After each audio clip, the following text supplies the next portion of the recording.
Welcome to this whole house. On this edition, we're applying mud to the joints. We'll show you a few techniques how to go through shortcuts and how to get away from having to do too much work. Segment 1. Now on this joint right here, this is a belly joint right here.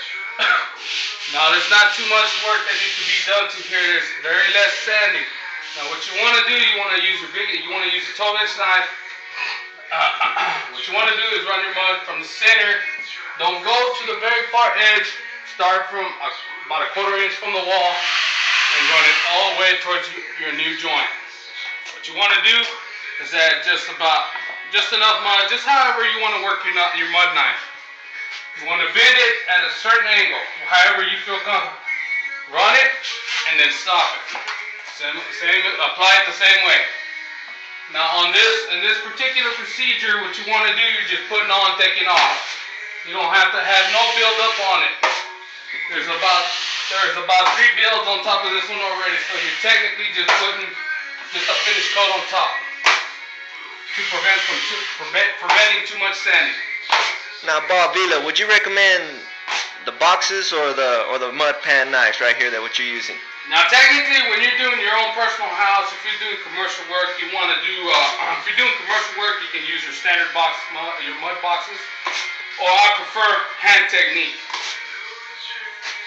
I'm more or less more old-fashioned. I don't like using the boxes for the simple fact I can't control them. Now, if you look at it now, these nail holes look pretty good. You got your half moon around bullnose, around your window sills.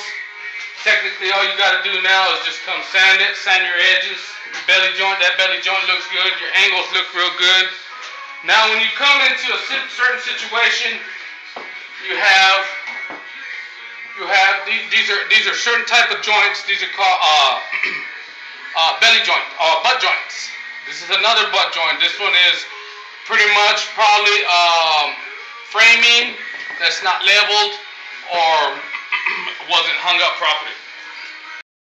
What I'm gonna do here, let's move the drums. Let me move the PVC stuff.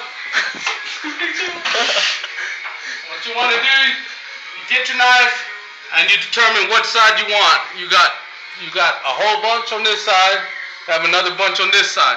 Just whatever side you determine. What you want to do is go ahead and fill your knife up.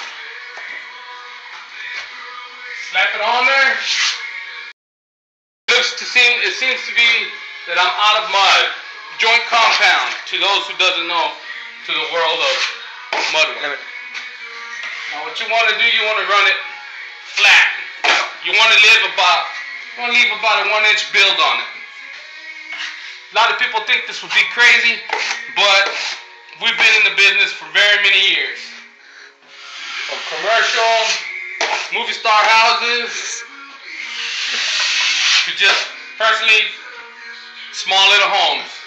Now what you want to do, that's about all you want to do. You don't have to technically, you just want to make sure that the end of your finished coat or of the coat you applied on is the edge is nicely smoothed off.